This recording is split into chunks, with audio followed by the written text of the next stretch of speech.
Malce kot vidite s odporom, zadeva skače dol pa dol.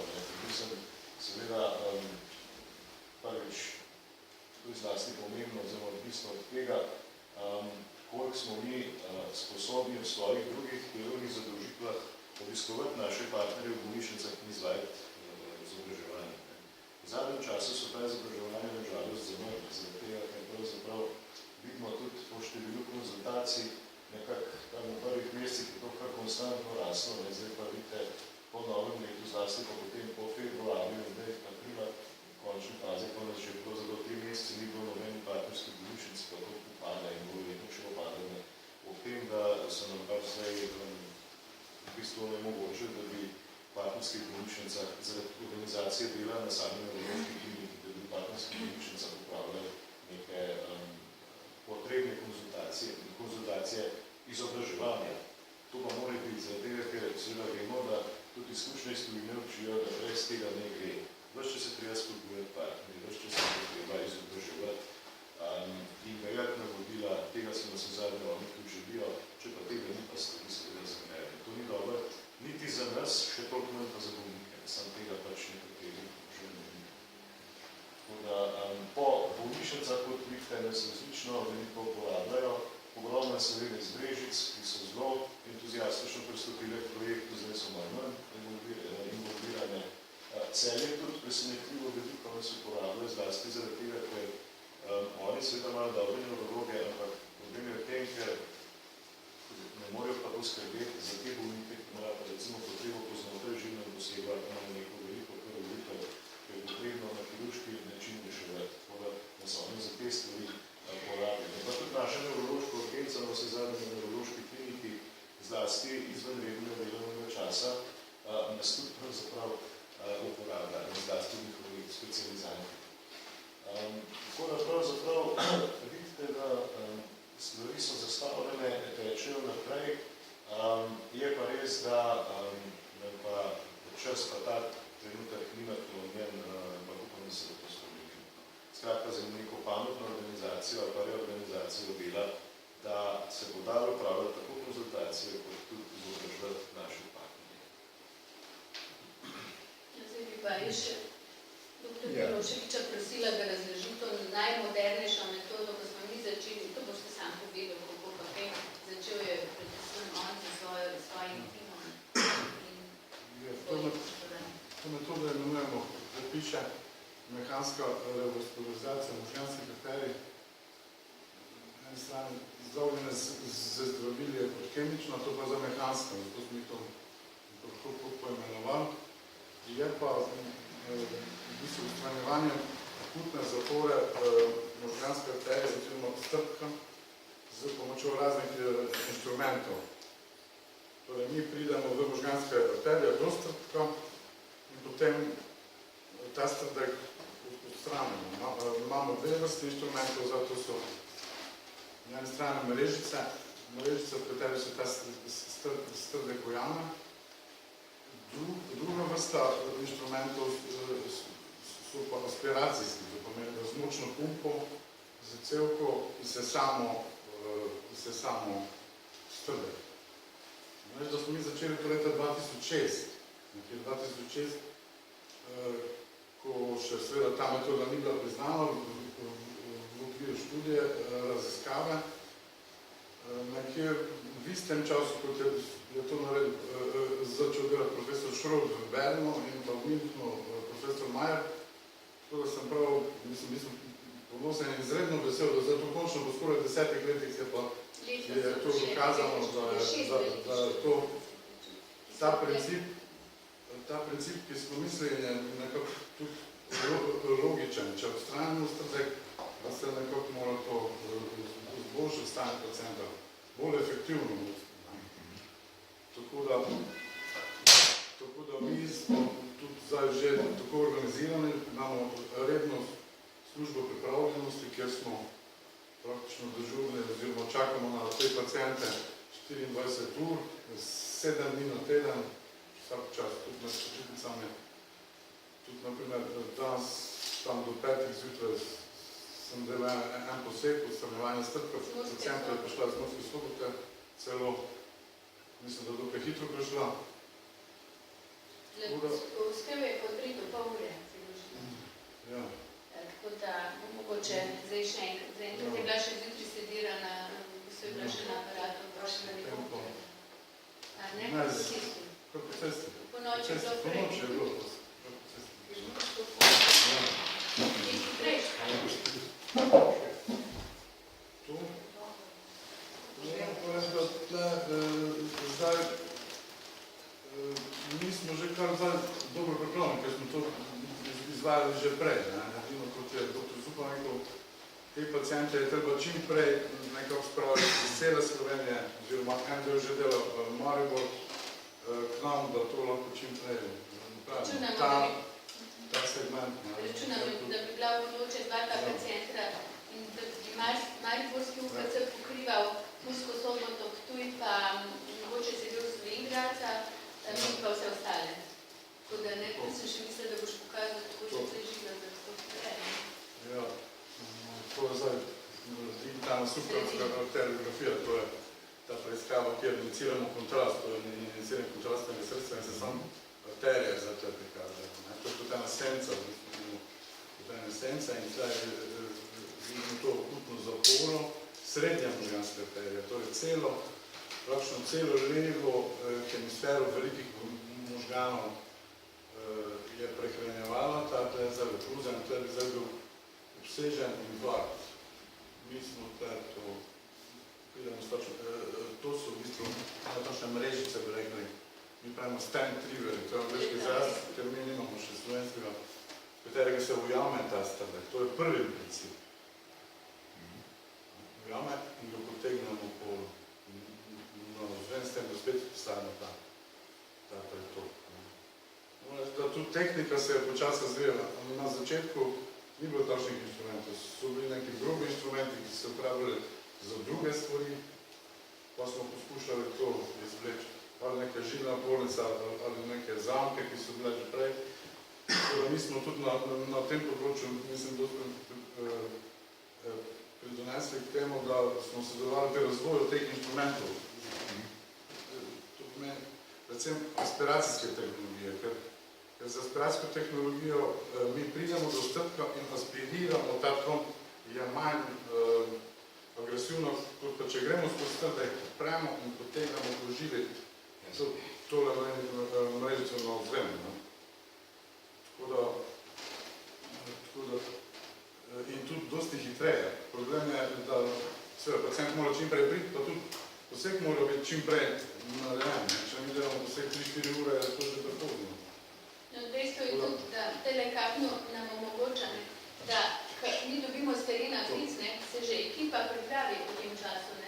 In v bistvu že dr. Miloševič ali pa njegov en izmed njegovih sodelavcev, ki so pa zdaj v tem trenutku samo 3 za celo Slovenijo, praktično ves čas na klic, že čakajo z anestezijo, z inženirjem radiologije in pa z medicinsko sestro tega pacijenta in tisti trenutek, ko pride v ta kateterski laboratorij, začnejo izvajati. Ta laboratorij imamo samo v Ljubljani v tem trenutku. Imajo tudi Maribor, ampak še ne dela 24 ur na dan, permanentno, nimajo niti pripravljenosti, še plačane, tako da... Koliko se lahko dr. Miloševiča? Imate ekipo zdravnikov, ki pač... Dva sta še tam.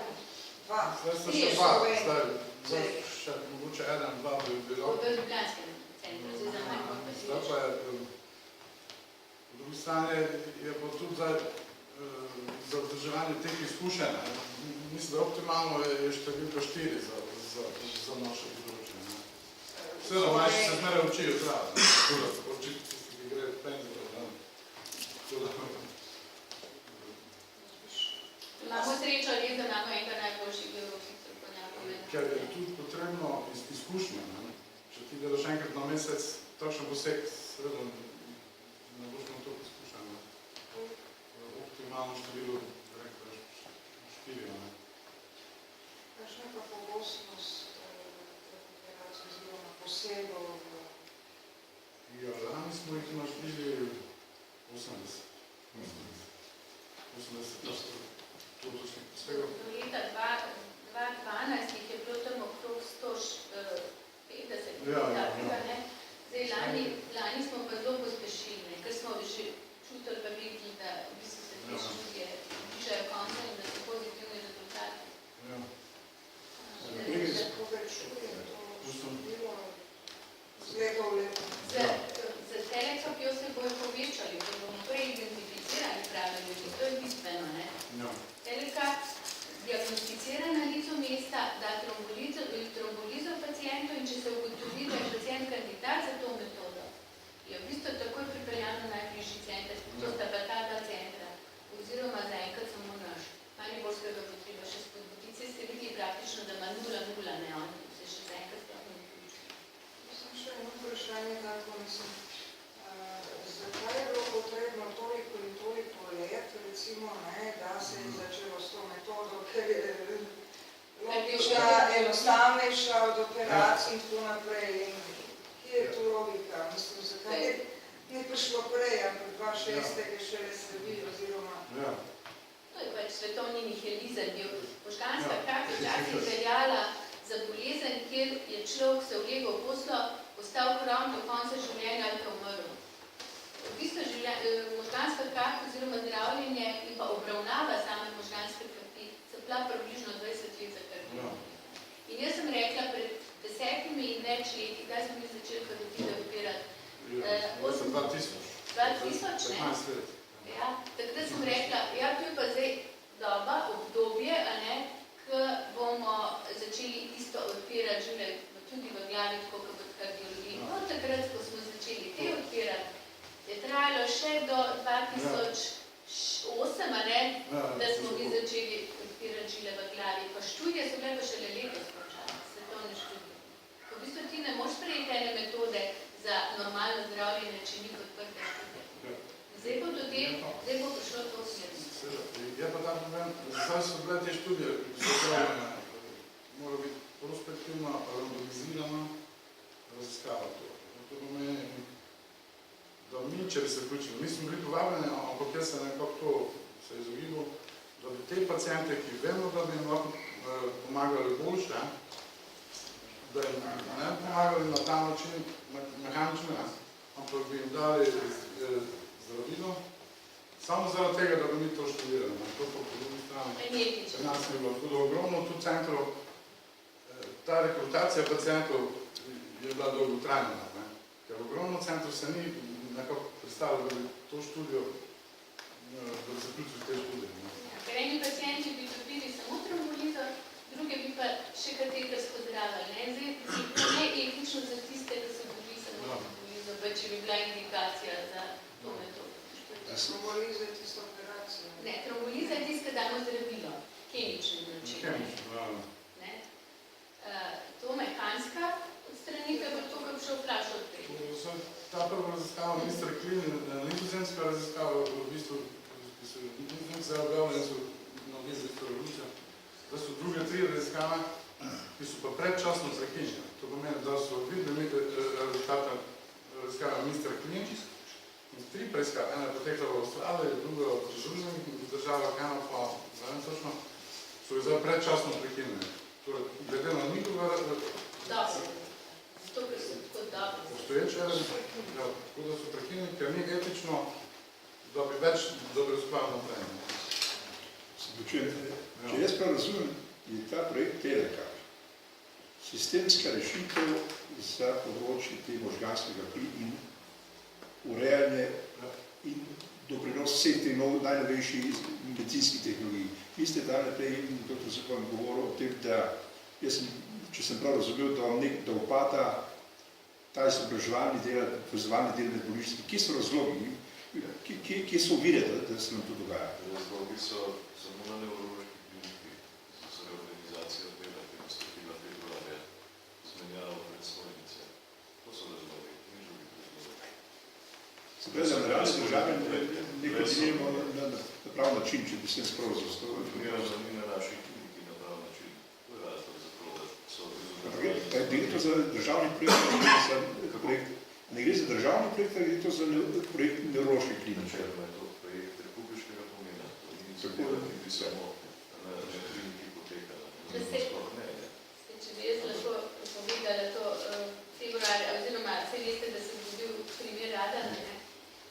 mene kot predstojnico odnesli kot edino objektivno odgovorno za to. In v tistem trenutku, do takrat sem jaz v bistvu celo zadevo načrtovala dinamično. To pomeni, bilo nas je 7 vaskularnih nevrologov, kjer smo dinamično, praktično vodili ta konkretni projekt. Takrat, ko je bil dr. Zupan na terenu, je bil nosil konzultantski telefon, da je lahko na licu mesta takoj odgovarjal vsem bolnišnicam, tudi po 2 nekaj sta bila na izobraževanjih po terenu, potem imeli smo to 24-urno pripravljenost pokrito, čeprav smo začeli na začetku, smo 2 meseca delali pro bono, ker nismo mogli spraviti pogodb, čeprav imamo od ZZZS plačan projekt, tudi delovanje celega projekta je plačan. 300.000 evrov na leto imamo plačano za samo delovanje, tako da mi bi lahko plačali 5 zdravnikov v tem trenutku, je ostal na tem projektu en človek, jaz, ki moram nositi 8 ur na dan telefon za konzultacijo po celi Sloveniji in hkrati istočasno bi morala hoditi po celi Sloveniji sama.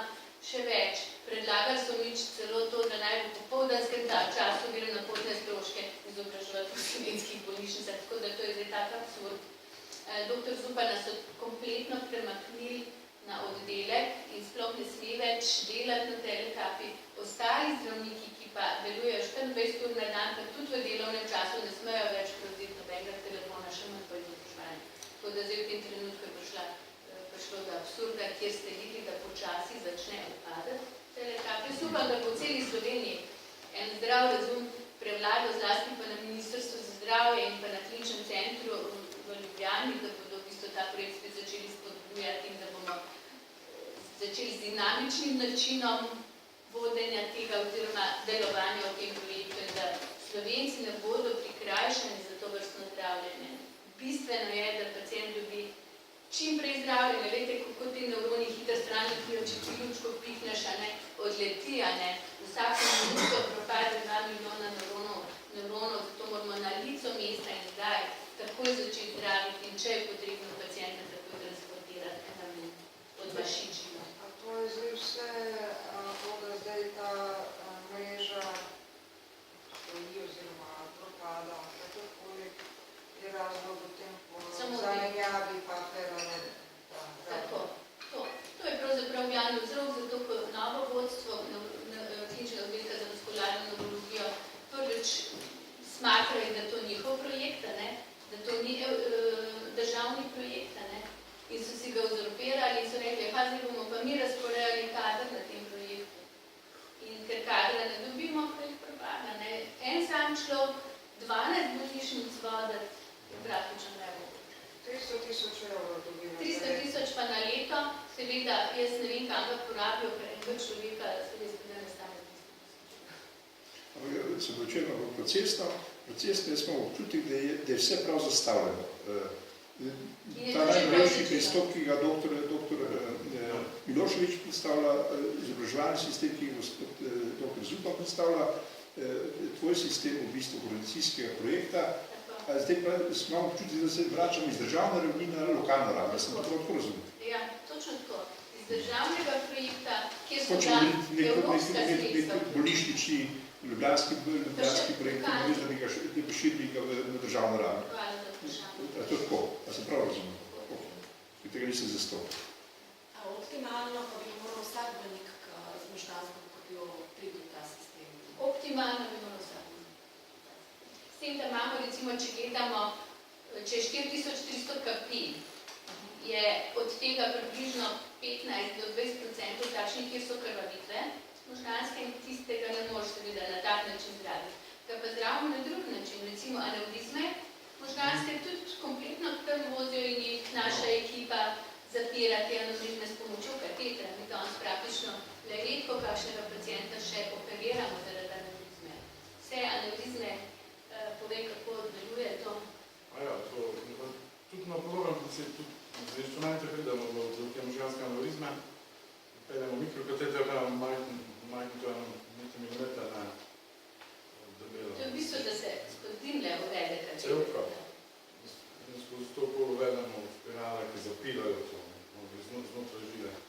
Torej ni potrebno kranijo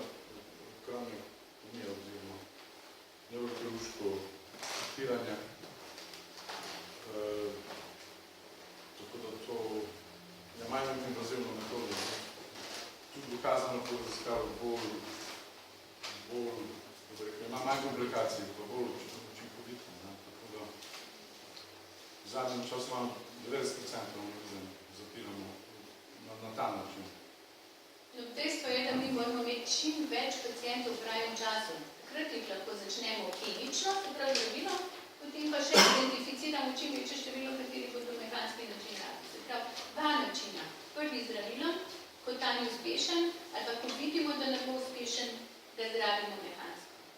In od ostalih, recimo 3800 pacijentov, če bi prišli v pravem času, v prave roke, bi lahko kar iztrtek razprtili. Prav, da je zelo pomembno.